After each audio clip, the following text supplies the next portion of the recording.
Alright, आगे बढ़ते हैं।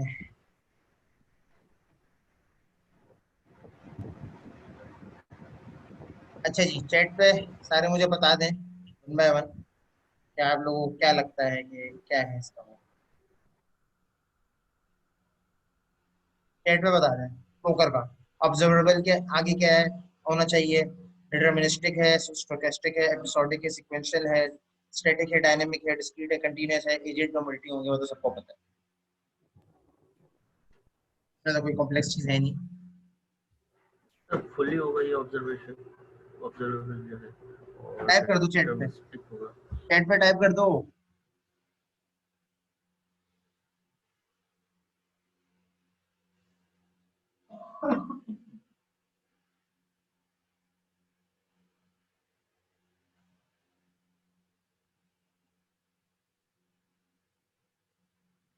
जल्दी जल्दी चैट पे टाइप कर दे, फिर हम लोग आगे बढ़े। पोकर का पार्शियल होगा ऑब्जर्वेबिलिटी के लिहाज से, पार्शियल ऑब्जर्वेबिलिटी डिटरमिनिस्टिक है, सीक्वेंशियल है, स्टैटिक है, स्टेट है, मल्टी एजेंट है, प्री डिटरमिनिस्टिक है, rational है। और बाकी स्टूडेंट्स भी ऐड कर दें। भाई कार्ड प्लेइंग का गेम है पोकर, तो एक सिंपल कार्ड, ब्लैक गेमन को छोड़ दो, ब्लैक गेमन को नहीं करो आप लोग।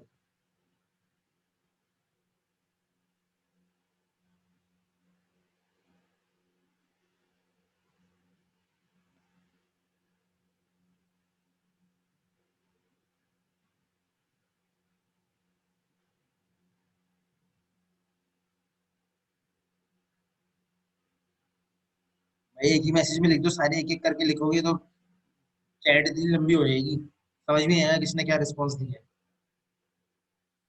एक ही मैसेज में सारी चीजें एक साथ लिख दो।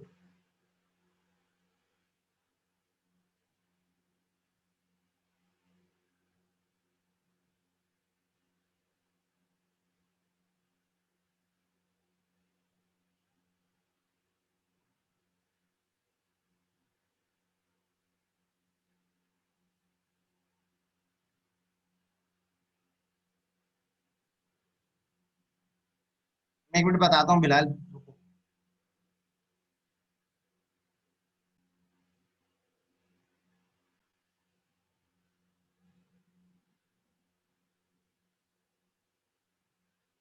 सबको बताऊँ, सारे कर लेना, सबका रिस्पॉन्स आ जाए, फिर मैं बताता हूँ कि होना क्या चाहिए। मिलके डिस्कशन करते हुए इसको सॉल्व करते हैं।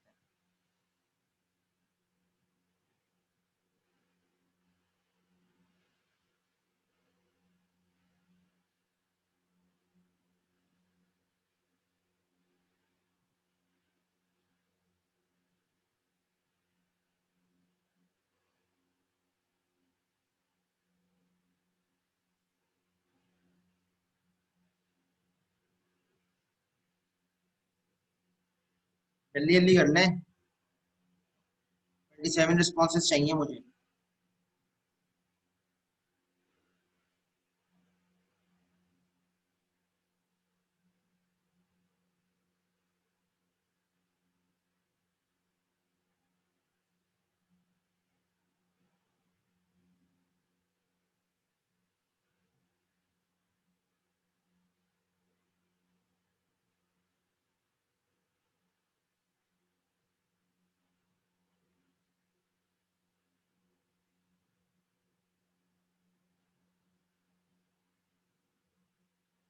अच्छा जी चलें, लग रहा है बाकी सारे सो रहे हैं, जिन्होंने दे दिया रिस्पॉन्स, अच्छी बात है। खैर,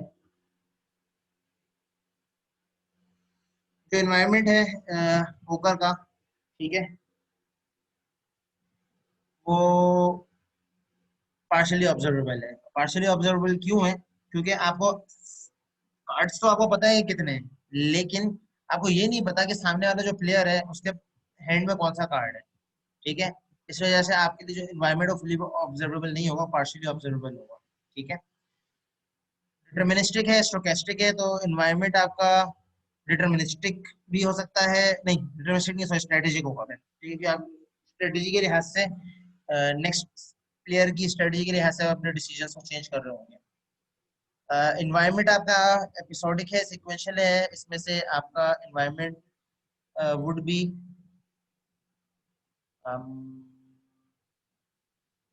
एपिसोडिक भी हो सकता है, सीक्वेंशियल भी हो सकता है। सीक्वेंशियल इस सेंस में हो सकता है कि हर किसी की कंटिन्यूस टर्न चल रही होगी, तो इस लिहाज से सीक्वेंशियल है। और एपिसोडिक इस तरीके से हम कह सकते हैं इसको कि अगर कोई एक स्पेसिफिक फिक्स स्टेप है, एक पैटर्न है, वही बार बार फॉलो हो रहा है, ठीक है, लेकिन ज्यादा बेटर सूटेबल सीक्वेंशियल है, ठीक है। स्टैटिक है, डायनेमिक है, तो एनवायरनमेंट आपका स्टैटिक है, एक फिक्स चीज है। डिस्क्रीट है, कंटिन्यूस है, तो डिस्क्रीट है। एजेंट्स आपके मल्टीपल है, ठीक है। और तकरीबन बच्चों ने तकरीबन यही आंसर दिया है, ठीक है, तो डेट इज फाइन।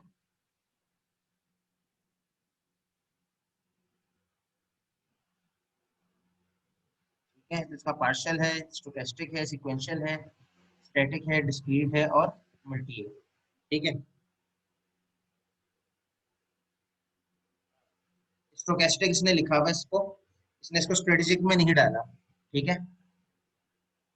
इसने इसको स्ट्रेटेजिक में इसलिए नहीं डाला क्योंकि इसने इसको सेंस में मतलब लिया है कि जो आपके जो प्लेयर्स की मूव्स हैं वो डिटरमाइंड नहीं है, ठीक है, कि हर प्लेयर की मूव के लिहाज से क्या होगा। इसको स्ट्रेटेजिक में भी डाल सकते हैं, वैसे स्टोकेस्टिक में भी डाल सकते हैं। ब्लैक गैमन का हमें नहीं पता, तो ब्लैक गैमन को अभी अब फिलहाल छोड़ दें, ठीक है। ब्लैक गैमन मैंने भी नहीं खेला वैसे। ब्लैक गैमन का कोई ऐसी कार्ड्स का कोई गेम होता है, उसमें कुछ रूल्स होते हैं, ऐसे कुछ है। ऑल राइट, चलें जी, लास्ट पार्ट के ऊपर जंप करते हैं, जो कि है आपका एजेंट्स का आर्किटेक्चर, ठीक है। जो आपके एजेंट्स हैं उनके डिफरेंट आर्किटेक्चर्स हैं, उनको डिस्कस करते हैं। और लास्ट टाइम तो मैंने ये किया था कि इस पार्ट में आते वक्त मैंने एक डेमो दिखाया था, तो करंटली तो मैं डेमो नहीं दिखा सकूंगा, फिलहाल अभी मेरे पास नहीं है डेमो, क्योंकि वो मेरे दूसरे सिस्टम पे था, मैंने सिस्टम चेंज किया, तो उस पर मुझे इन्वायरमेंट सेटअप करना पड़ेगा उसका। वो मैं सेटअप करने के बाद इंशाल्लाह नेक्स्ट क्लास में कोशिश करूंगा, या उससे नेक्स्ट क्लास में मैं आप लोगों को एक छोटा सा इसका डेमो दिखा दूंगा। चला, एक सिंपल चैटबॉट एजेंट बनाया था मैंने, और कुछ जो कि क्वेश्चन आंसरिंग एजेंट था, कि आप उससे कुछ स्पेसिफिक क्वेश्चंस कर सकते थे, उसका वो आपको रिस्पॉन्स दे सकता था, ठीक है। एजेंट्स के जो आर्किटेक्चर होते हैं उनके अगर हम जनरलाइज करें, ठीक है, तो उनके 5 आर्किटेक्चर्स बन सकते हैं, ठीक है। और तकरीबन जितने भी एजेंट्स हैं आपके, वो इन 5 कैटेगरीज में समहाउ लाया करते हैं, ठीक है।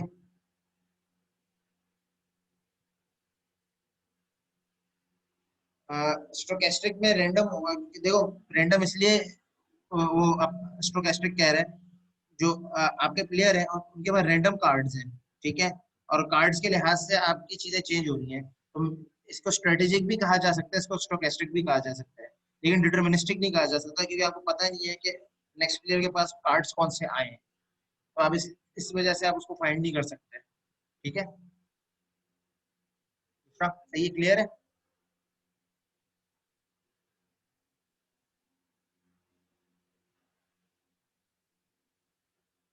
मेरी आवाज आ रही है? क्लियर है? यस सर जी सर, क्लियर है। जी सर। Yes sir. ओके, तो ये कुछ टाइप्स हैं, ठीक है। टेबल बेस्ड या टेबल ड्रिवन जिसको कहते हैं, सिंपल रिफ्लेक्स एजेंट है, मॉडल बेस्ड रिफ्लेक्स एजेंट है, गोल बेस्ड एजेंट है, और यूटिलिटी बेस्ड एजेंट, ठीक है। ये 5 आर्किटेक्चर्स हैं, और जितने भी आपके एजेंट्स हैं वो समहाउ जनरलाइज करके इन पांचों क्लासेस के अंदर लाया करते हैं, ठीक है।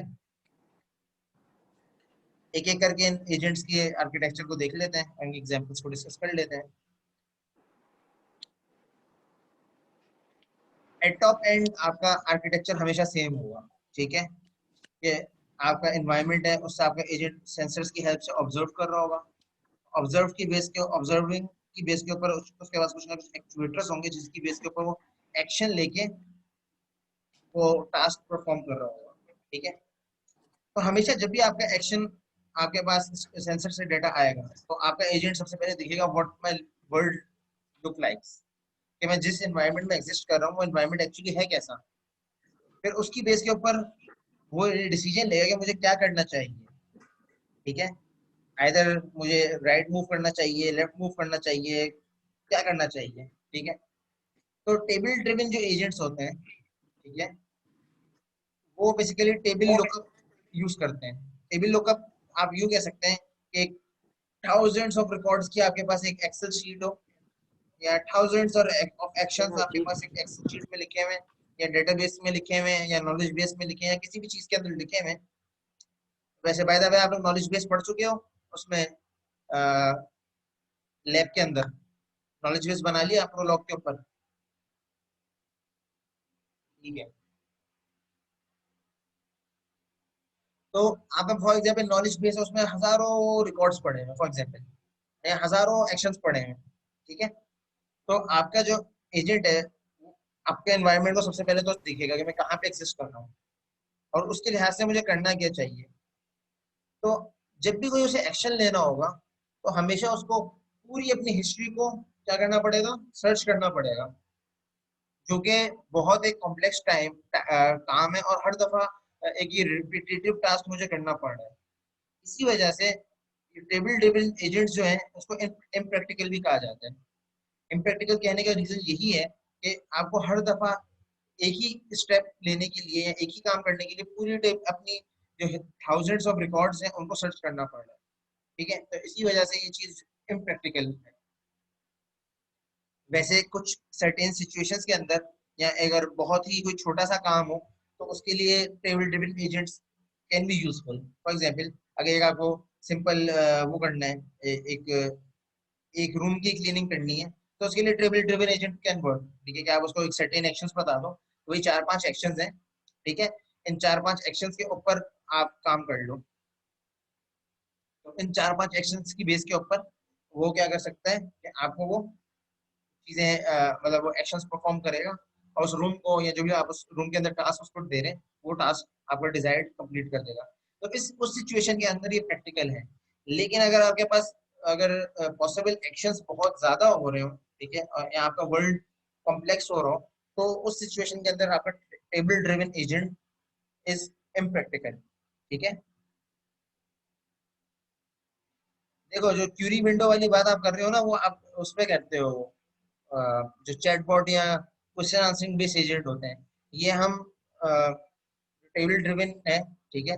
तो इसमें फॉर एग्जांपल आप अगर ये जो आपकी चैट वाली एग्जांपल को मैं फॉर एग्जांपल कर लूं, तो हर दफा वो पूरे टेबल्स को लुकअप करेगा। अब फॉर एग्जांपल आपने कीवर्ड लिखा है कोई, या कोई चीज लिखी, फॉर एग्जांपल आपका जो नॉलेज बेस है उसमें लिखा हुआ है कि सिराज एक टीचर है, ठीक है, सिराज इज अ टीचर, या सिराज इज इंस्ट्रक्टर, और Ali Salman is a student, और Tahur Ali is a student of AI, ठीक है।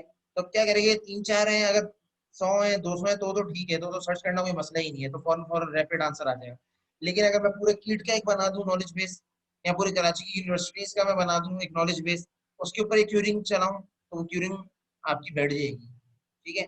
इस वजह से जो आपकी ट्रेवल ड्रिवन अप्रोच है एजेंट्स के अंदर, वो इम्प्रैक्टिकल है कि आपका एजेंट जो है वो स्टक हो जाएगा कि उसको एक्शन एक्चुअली परफॉर्म करना क्या है, ठीक है। इस वजह से ये टेबल ड्रिवन एजेंट्स जो है ये स्लो होते हैं, ठीक है।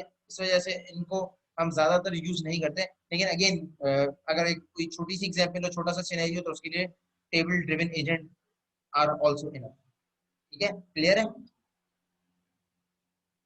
ज्यादा क्लियर है सबको?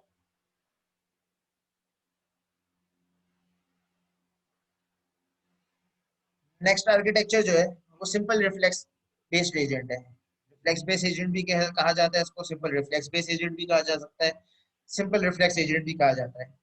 अगेन एट टॉप आर्किटेक्चर आपका वही है, ठीक है, कि आप एनवायरमेंट से सेंसर की हेल्प से ऑब्जर्व कर रहे हो। सबसे पहले आपका एजेंट देखेगा कि मेरा जो वर्ल्ड है जिसमें मैं एग्जिस्ट कर रहा हूँ वो कैसा है। उसके बाद वो सर्टेन एक्शंस लेगा based on the help, by the help of actuators.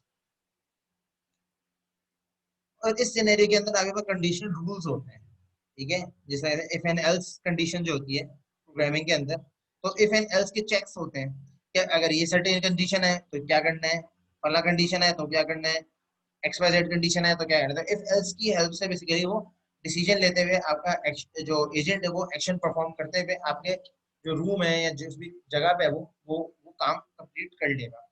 इसकी एग्जांपल वैक्यूम क्लीनर वर्ल्ड जो एग्जांपल है कि डर्ट है या नहीं है, तो डर्ट है तो क्लीन करो, डर्ट नहीं है तो क्लीन ना करो। डर्ट है तो क्लीन करो, आगे बढ़ जाओ, डर्ट है तो क्लीन है तो डर्ट नहीं है तो आगे बढ़ जाओ। इस तरीके से आपका एजेंट काम करता रहता है। ठीक है, तो सेकंड एग्जांपल तो ये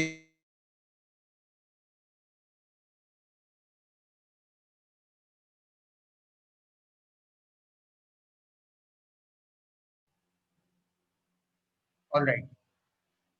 ठीक है, ये क्लियर है।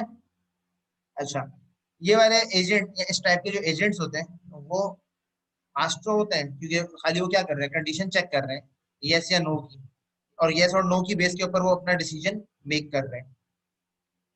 लेकिन जो इसमें लिमिटेशन है इस आर्किटेक्चर की, वो क्या है कि इसकी कोई अपनी मेमोरी नहीं होती, यानी इफ एंड एल्स की बेस के ऊपर वो बस जो सामने एक्शन आता रहेगा उसकी बेस के ऊपर डिसीजन लेता रहेगा और काम करता रहेगा।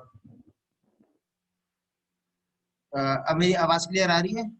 रिपीट कर दूं? जी सर, अब आ जी रही है। वो बीच में जी आवाज सर, चली आ गई रही है थी तो आपकी आवाज क्लियर आ वो रही है। अच्छा अच्छा, क्लियर नहीं हुआ था सर जो आपने explain। कहाँ तक क्लियर नहीं हुआ, कहाँ से रिपीट करूं? सर वो जो आप बता रहे थे कि वर्ड के बाद एक्शन शुड क्या करेगा एक्चुएटर के बाद वाली। कंडीशन एक्शन, तो ये कंडीशन एक्शन है बेसिकली, ये तरीके इफ एंड एल्स का चेक है। ठीक है, कंडीशंस हैं कि अगर ये कंडीशन हो तो क्या एक्शन हो। फॉर एग्जांपल एक्स कंडीशन हो तो एक्स एक्शन हो, वाई कंडीशन हो तो वाई एक्शन हो, जेड कंडीशन हो तो जेड एक्शन हो, और ए कंडीशन हो तो कुछ भी ना हो। ठीक है, तो कंडीशन रूल्स की बेस के ऊपर बेसिकली आपका जो एजेंट है वो वर्क कर रहा होगा। तो आपका वैक्यूम क्लीनर है, ठीक है, उसकी एग्जांपल बिल्कुल यही है कि डर्ट है तो क्लीन करो, अदरवाइज नेक्स्ट स्टेप पे पहुंच जाओ। अगर डर्ट नहीं है तो नेक्स्ट स्टेप पे चले जाओ, डर्ट है तो क्लीन करो, नेक्स्ट स्टेप पे चले जाओ। तो इफ एंड एल्स की बेस के ऊपर वो बेसिकली आपके सारे प्रॉब्लम्स को सॉल्व कर रहा है। ठीक है, ये जो आर्किटेक्चर है ये सिंपल तो है और फास्ट भी है, लेकिन इसकी कुछ लिमिटेशंस है। लिमिटेशंस क्या है कि अगर आपका एनवायरनमेंट, इसकी एक तो मेमोरी नहीं है, जो सामने आ रहा है, जो ऑब्जर्व कर रहा है, उसी की बेस के ऊपर डायरेक्ट डिसीजन, रैपिड डिसीजन ले रहा है। ठीक है, और अगर आपका जो इन्वायरमेंट है अगर उसमें कोई अनसर्टेनिटी आ जाती है, ठीक है, तो उस करंट सिचुएशन के अंदर आपका जो एजेंट है वो फेल हो जाएगा। ठीक है, उसके अंदर वो इतना अच्छा परफॉर्म नहीं कर पाएगा। तो सिंपल रिफ्लेक्स एजेंट भी जितने भी एजेंट्स हैं इवन कि हर सिचुएशन के अंदर वो अच्छे नहीं है। सर्टेन कंडीशंस के लिए वो अच्छा काम कर सकते हैं, लेकिन सर्टेन कंडीशंस के अंदर वो अच्छा काम नहीं भी करते हैं। ठीक है, यहाँ तक क्लियर है सबको? जी sir. Okay sir.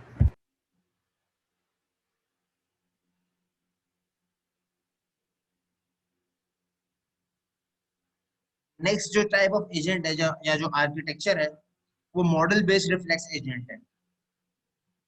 Model based reflex agent का आर्किटेक्चर थोड़ा सा जाहिर सी बात है आगे आगे बढ़े तो कॉम्प्लेक्स हो रहा है। ठीक है, और उसमें क्या होगा, अगेन एट टॉप एंड हमारा आर्किटेक्चर वही है कि एनवायरनमेंट से ऑब्जर्व करना है सेंसर्स की हेल्प से, और उसके ऊपर हमारा जो एजेंट है तो वो देखेगा भाई मेरा एनवायरनमेंट जिसमें मैं एग्जिस्ट कर रहा हूँ वो है कैसा। ठीक है, उसकी बेस के ऊपर वो सर्टेन एक्शंस देगा कि मुझे क्या करना चाहिए।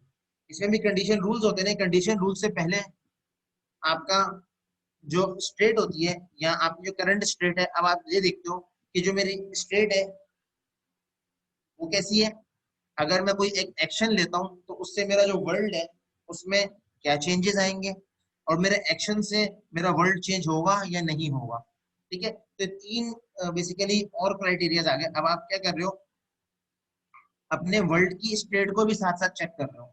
लास्ट एजेंट तक हम लोग वर्ल्ड की स्टेट को चेक नहीं कर रहे थे, अब हम वर्ल्ड की स्टेट को भी देख रहे हैं कि अगर मैं फॉर एग्जांपल टाइल नंबर 1 मेरे रूम, जिस रूम में हूँ मैं, फॉर एग्जांपल वहां पे 30 टाइल्स हैं, अगर मैं टाइल नंबर 1 पे हूँ, फॉर एग्जांपल मेरी स्टेट टाइल नंबर 1 है और मेरे जो वर्ल्ड इवॉल्व हो रहा है वो 30 टाइल्स तक हो रहा है। अगर मैं टाइल नंबर 1 से टाइल नंबर 2 पे जाता हूँ तो उसके बाद क्या होगा, अगर टाइल नंबर 1 से मैं डायगोनल में मूव करता हूँ, टाइल नंबर 4 पे चले जाता हूँ, ठीक है, या 3 पे चले जाता हूँ, तो क्या होगा, तो बेस्ड ऑन एवोल्यूशन या बेस्ड ऑन स्टेट हमारा एजेंट डिसीजन मेक करता है। और डिसीजन मेकिंग के लिए अगेन आपके पास कंडीशनल रूल्स होते हैं जिसको यूज करते हुए आपका एजेंट इस चीज को कैटर करेगा। ठीक है, तो आपका जो करंट वर्ल्ड है उसकी डिस्क्रिप्शन आपकी स्टेट होती है, और आपके जो एक्शंस होते हैं जैसे जैसे वर्ल्ड चेंज होगा आप उसके लिहाज से अपने डिसीजंस को लेते हुए उस वर्ल्ड को सॉल्व करोगे या उस वर्ल्ड के अंदर एक्शंस को परफॉर्म करोगे एजेंट। अगेन इस वाले अप्रोच का भी कुछ नुकसान हैं, ये तो फायदे देख लिए हमने। और मजे की बात इस वाले में मेमोरी का कॉन्सेप्ट आ गया, क्योंकि आप जब वर्ल्ड स्टेट को मेंटेन कर रहे हो तो ऑब्वियसली आपके पास कोई ना कोई ऐसा मैकेनिज्म होगा जिसके थ्रू आप इस चीज को स्टोर कर रहे होगे, ठीक है। तो स्टेट बेसिकली एक तरीके की मेमोरी है। तो जो लास्ट वाले मॉडल जो रिफ्लेक्स बेस्ड एजेंट के अंदर एक लैकनेस थी मेमोरी की, तो वो यहाँ पे रिजॉल्व कर दी गई by the help of state, ठीक है। अगेन इसका फायदा तो ये है कि आपका जो एजेंट है पार्शियल इंफॉर्मेशन की बेस के ऊपर भी काम कुछ ना कुछ कर लेगा, लेकिन कोई क्लियर गोल नहीं है इसका एजेंट का। तो कभी लेफ्ट हैंड साइड पे ट्राई करके ये ब्रूट फोर्स अप्रोच की तरह काम करेगा, कभी लेफ्ट हैंड साइड से वर्ल्ड को एक्सप्लोर करेगा, कभी राइट हैंड साइड से एक्सप्लोर करेगा, कभी राइट लेफ्ट हैंड से एक्सप्लोर करेगा, कभी बॉटम लेफ्ट से एक्सप्लोर करेगा। तो डिफरेंट उसके पास कंडीशंस है, उन कंडीशंस से वो बेसिकली उसको एक्सप्लोर करेगा। तो एक तरीका ब्रूट फोर्स अप्रोच अडॉप्ट करेगा ये, ठीक है। तो मेमोरी है लेकिन ब्रूट फोर्स सॉर्ट ऑफ है ये, ठीक है। ब्रूट फोर्स का मतलब यही होता है कि आप हर पॉसिबल कॉम्बिनेशन को चेक करते हैं, ठीक है। एल्गोरिथम्स आप लोग पढ़ रहे हो या पढ़ा होगा आप में से कुछ ने डिस्क्रीट मैथमेटिक्स पढ़ी होगी, तो उसमें आपने ब्रूट फोर्स का कॉन्सेप्ट पढ़ा होगा, ठीक है। यहाँ तक क्लियर है? यस जी sir. Sir. Yes sir. Brute sir एक फोर्स बात बोल रहा हूँ पूछनी अली थी सलमान, आपसे। ब्रूट फोर्स बोला था। Brute force, brute ERUTE force, हाँ क्रिप्टो में कोई मसला नहीं, नहीं पढ़ा तो ब्रूट फोर्स अप्रोच का मैंने ये बता दिया कि ब्रूट फोर्स अप्रोच हर पॉसिबल कॉम्बिनेशन को ट्राई करना, ये ब्रूट फोर्स अप्रोच होती है कि हर जो पॉसिबल मेरा कॉम्बिनेशन है, ठीक है, वो आप ट्राई करो, ठीक है। तो ऑब्वियसली इसके लिए आपको टाइम भी ज्यादा चाहिए, इसके लिए आपको मेमोरी भी ज्यादा चाहिए, लेकिन अगेन सर्टेन कंडीशंस के अंदर आपका ये काम हो जाता है, ठीक है। नेक्स्ट जो है, सर वो आपसे एक बात पूछनी थी। ये पूछे। जैसे हमने अभी लास्ट में रिफ्लेक्स एजेंट पढ़ा था ना, अभी आपने बताया था कि जिस तरह हमारा एजेंट जो है एक्शन परफॉर्म करता रहता है, लेकिन उसके जो वर्ल्ड चेंज होता रहता है उसके एक्शन के हिसाब से चेंजिंग आती है। तो सर ऐसे कोई एक एग्जांपल मिल सकती है, जैसे कि कोई, जैसे फर्ज करें हमारा एक क्लीनर है, ठीक है ना, तुम क्लीनर है, एक रूम से दूसरे रूम में शिफ्ट जा रहा है, मतलब उसको चेंजिंग, मतलब उसको तो सर इसमें तो ड्रॉबैक्स भी बहुत आते होंगे उसको, बार बार जैसे कि कोई भी जैसे कि एनवायरनमेंट में जा रहा है, अलग अलग एनवायरनमेंट जा रहा है, उसको भी नई नई चीजें पिक करनी पड़ती होंगी। तो तो करनी सर इसकी पड़ेगी, कोई, देखो वो तो अच्छा करनी पड़ेगी। जो एनवायरनमेंट की डायनेमिसिटी है या एनवायरनमेंट के अंदर जो अगर डायनेमिक कोई चीज या अनसर्टेनिटी हो रही है, वो तो उसे टैकल करनी पड़ेगी, वो तो उसका एक वर्ल्ड का पार्ट है ना। सर पार्ट तो, लेकिन उससे टाइम कंज्यूम नहीं हो, टाइम नहीं लग रहा होगा उसको ज्यादा, जैसे टाइम तो इंसान लगेगा, को जैसे, टाइम टाइम अच्छा ये लगेगा। ड्रॉबैक, अच्छा सही सही है ड्रॉबैक सर। कह सकते हो, लेकिन अब बिल्कुल परफेक्शन तो नहीं हो सकती ना। सही है, ठीक है सर। वही वाली बात है कि बेहतरी की तरफ है, एक बेहतर स्टेप है, लेकिन परफेक्शन नहीं है। तो परफेक्शन के लिए हम हो सकता है कुछ और स्ट्रेटजी हो सकता है फ्यूचर में बना रहे हैं, या जो स्ट्रेटजीज है उनके कोई एक हम लोग क्या कह सकते हैं कॉम्बिनेशन के ऊपर काम कर लें। अच्छा सर, मतलब ऐसा नहीं हो सकता जैसे कि हमारा टाइम भी वेस्ट है और हमारा काम भी हो जाए, मतलब वो जगह जगह जाए और अपनी चेंजेस, मतलब एक ही इसको एनवायरनमेंट को देखते हुए काम कर ले, वो लर्निंग बेस्ड ऐसी एजेंट कोई, होता है, वो हम अभी आएगा। इसके बाद अभी अच्छा गोल बेस्ड है, उसके बाद लर्निंग बेस्ड है। उसमें ये हो सकता है नहीं, फर्स्ट टाइम उसको आपको लर्न करवाना पड़ेगा। जब वो लर्निंग कर लेगा उसके बाद वो ये चीज परफॉर्म कर सकता है। सही है सर, समझ गया सर, मतलब उसको पहले से सब गाइडेंस देनी पड़ेंगी बिल्कुल कि बिल्कुल, हाँ, मतलब पहले आपको, उसे गाइड करना पड़ेगा करना क्या है, फिर उसके बाद ठीक वो है सर, बेसिकली करेगा। पहले गोल बेस्ड एजेंट, ठीक है। गोल based agent model based reflex agent का ही एक कॉम्बिनेशन है एक तरीके का, लेकिन बस इसमें हम एक और स्टेप ऐड कर देते हैं जो कि उसकी लेकनेस थी। तो आप एक तरीके से ये देख सकते हो कि जो आपने पहला एजेंट पढ़ा उसकी लेकनेस को कंप्लीट करने के लिए हमने रिफ्लेक्स एजेंट बनाए। रिफ्लेक्स एजेंट के अंदर जो लेकनेस थी उसको कवर करने के लिए मॉडल बेस्ड रिफ्लेक्स एजेंट बनाए।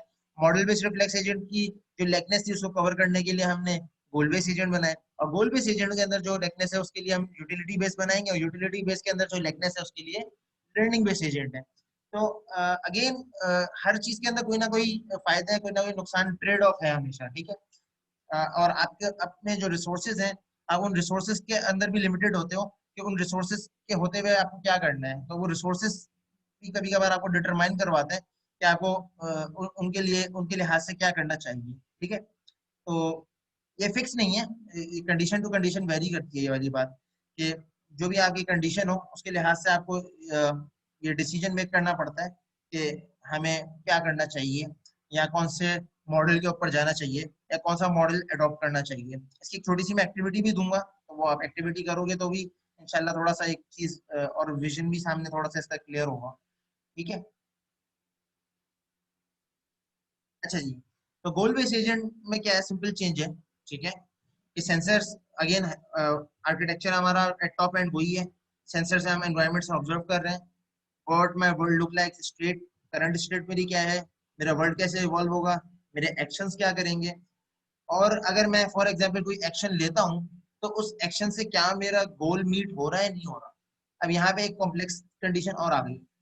अब जितने आप फीचर्स बढ़ाते रहोगे उतनी आपकी कॉम्प्लेक्सिटी बढ़ती रहेगी, ठीक है। ये सिंपल रूल है, ये एल्गोरिथम्स के अंदर भी होता है कि जितना आप एल्गोरिथम के ऊपर लोड या वर्क लोड डालोगे उतना वो मॉडल कॉम्प्लेक्स होता रहेगा, उतना उसका आर्किटेक्चर कॉम्प्लेक्स होता रहेगा, उतना वो कंप्यूटेशनली कॉम्प्लेक्स होता रहेगा, ठीक है। तो गोल बेस्ड एजेंट के लिए भी यही है कि आपका जो एक्शन है जो आप परफॉर्म कर रहे हो, फॉर एग्जाम्पल मेरे पास अगर एक ऐसी कंडीशन है, फॉर एग्जाम्पल मैं रूम क्लीनर की एग्जाम्पल ले लेते हैं। अब रूम क्लीनर है, रूम क्लीनर का गोल ये है कि मेरा जो पूरा घर है, जो मुझे पूरा एक अपार्टमेंट दिया हुआ है, उसको क्लीन करना है, ठीक है। अब इस अपार्टमेंट को क्लीन करने के लिए फॉर एग्जांपल मेरे पास मल्टीपल स्ट्रेटजीज है, मल्टीपल एक्शंस है। तो मैं कौन सा एक्शन ऐसा है जिसको लेते हुए मैं सबसे जल्दी गोल अचीव कर सकता हूँ, तो वो एक्शंस को, उस एक्शन को यूज करूंगा। तो उसके लिए मुझे क्या करना पड़ेगा, प्लान एंड सर्च। तो प्लानिंग एंड सर्चिंग जो कि हमारे कोर्स का आगे का पार्ट है इंशाल्लाह, तो प्लानिंग और सर्चिंग करनी पड़ेगी गोल को अचीव करने के लिए। कि मैं जो मेरा गोल है इसके लिए भाई मेरे पास मल्टीपल प्लान्स हैं। अब मैंने पहले सर्च किया कि मेरे पास कितने प्लान्स हैं, फॉर एग्जांपल मेरे पास 5 प्लान्स हैं। अब 5 प्लान में से मेरे लिए टॉप फिजिबल कौन सा है, और टॉप फिजिबल फॉर एग्जांपल 1 होगा। तो उस टॉप फिजिबल को मैंने यूज करके उस प्रॉब्लम को सॉल्व कर लिया। क्लियर है ये चीज, समझ आ रही है बात?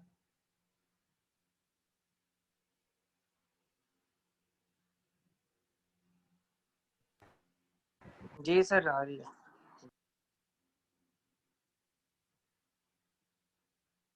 इसका एक एनहेंस वर्जन कहना है, गोल बेस्ड एजेंट का जो एनहेंस वर्जन है वो यूटिलिटी बेस्ड एजेंट है, ठीक है। जहां पे हम गोल के साथ साथ अपनी प्रेफरेंस को भी मिला देते हैं। यूटिलिटी बेसिकली प्रेफरेंस होती है हमारी, जो पर्सनल प्रेफरेंस होती है, ठीक है। या एजेंट की जो प्रेफरेंस होती है वो बेसिकली यूटिलिटी कहलाती है।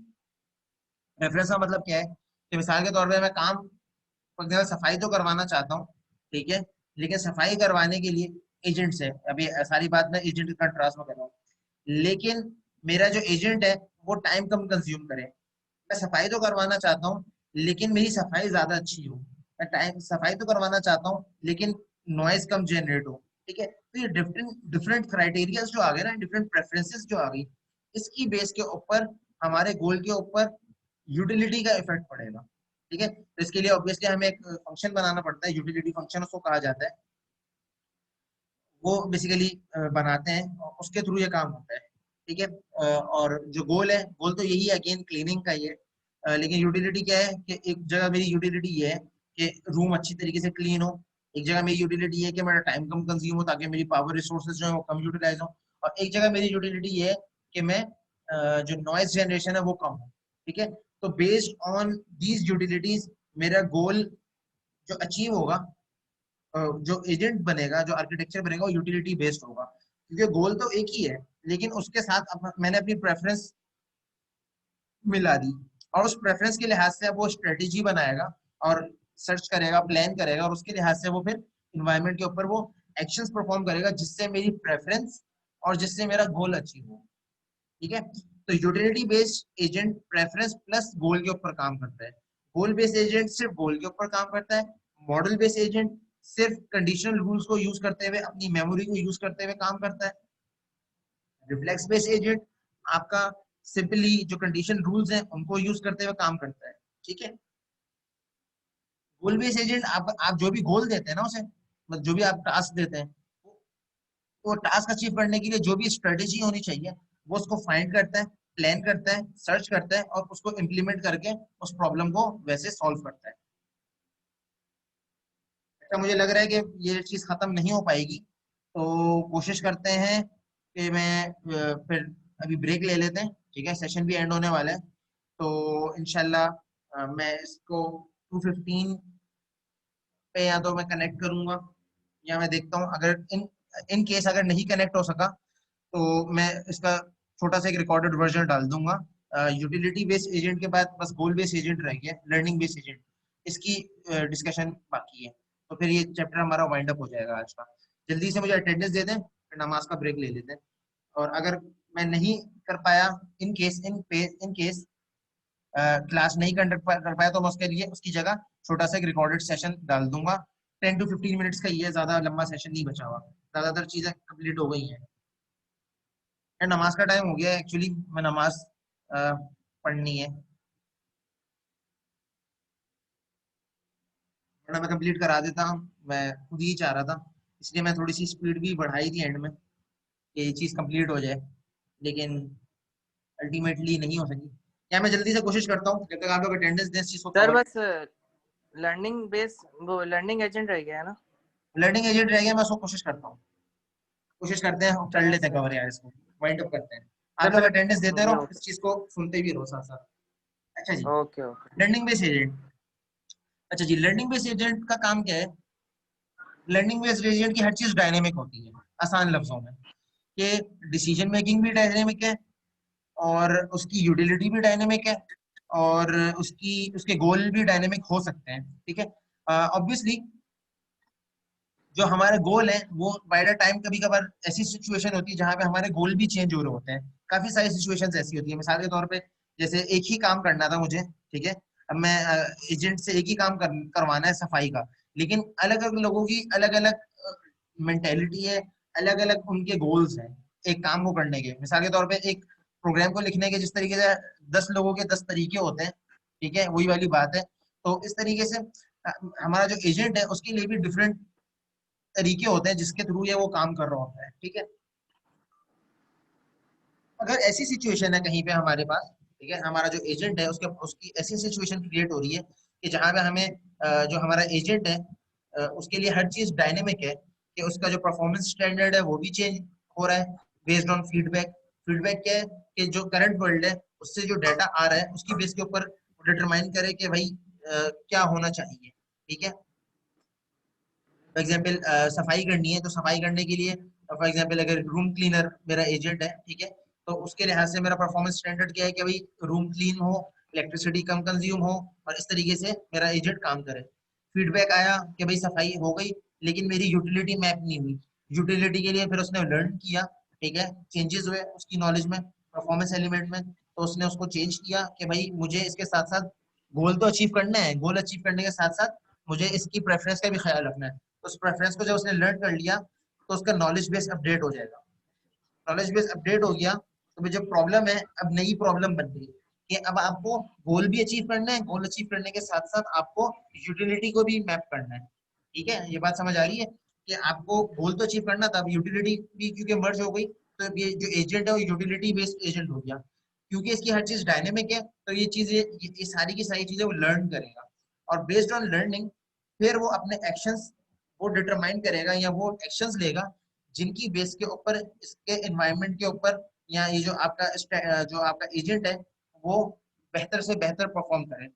तो इन शॉर्ट जो आपका लर्निंग एजेंट है वो new rules from previous rules खुद डिवाइस करता है, और जो स्ट्रेटेजीज है उनको भी वो मॉडल करने की खुद से कोशिश करता है। तो लर्निंग सर बेस्ड मतलब agent is the combination sir of मतलब ऑल। बोलो। सर मतलब जैसे कि लर्निंग एजेंट में हमारे सारे एजेंट्स की एबिलिटी आ जाती है, मतलब सारे काम परफॉर्म बिल्कुल फिर अच्छे बिल्कुल से वही एजेंट वाली कर बात कह सकता है। सकते हैं, बिल्कुल बिल्कुल एक तरीके से वही वाली बात कह सकते हैं। तो learning based agent all in one package है, तो लेकिन इसको अचीव करना ऑब्वियसली उतना ही ओके। मुश्किल है, क्योंकि इसके लिए फिर आपको स्ट्रेटेजी या उसका मॉडल उतना ही कॉम्प्लेक्स बनेगा, उतनी उसके लिए कंप्यूटेशन पावर भी चाहिए, रिसोर्सेज भी चाहिए, तो वो चीज वो एक अलग सेपरेट चैलेंज है। क्लियर है सबको? यस सर, बेहतरीन। ओके सर, जी सर। ठीक है, तो क्लास आज यहाँ पे हम लोग एंड कर रहे हैं। ठीक है, इंशाल्लाह नेक्स्ट वीक मुलाकात होगी। इसकी मैं रिकॉर्डेड सेशन इंशाल्लाह रात तक अपलोड कर दूंगा, तो परेशान होने की जरूरत नहीं है, सेशन इसका मिल जाएगा। और एक छोटी सी एक्टिविटी अच्छा देनी थी। सर वो गूगल क्लासरूम की आईडी वगैरह, गूगल क्लासरूम की आईडी थोड़ी है, गूगल क्लासरूम का कोड शेयर कर दो, दिया कितनी दफा, मतलब हाँ सर, एक दफा फिर शेयर कर दें। या कोई स्टूडेंट जल्दी से शेयर कर दो। ठीक है, थैंक यू सर।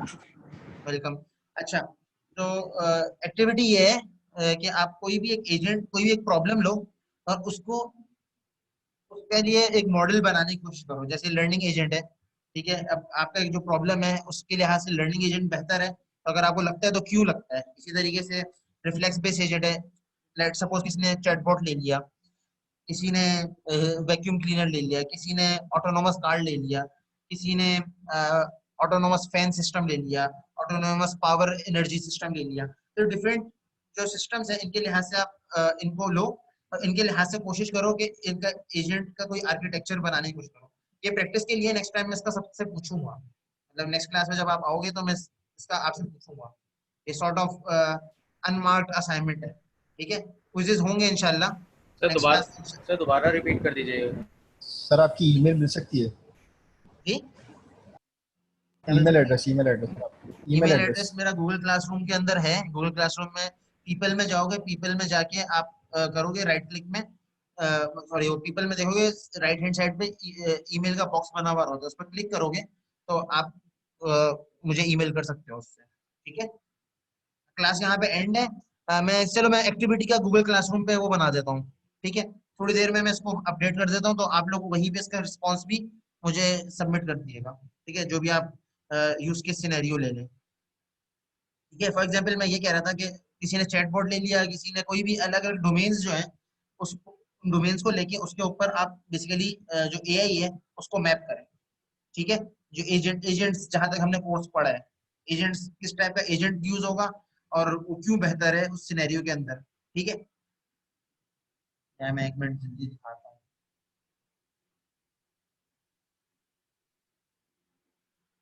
ईमेल का ऑप्शन क्यों नहीं मिल रहा, हैरानी की बात है ये है।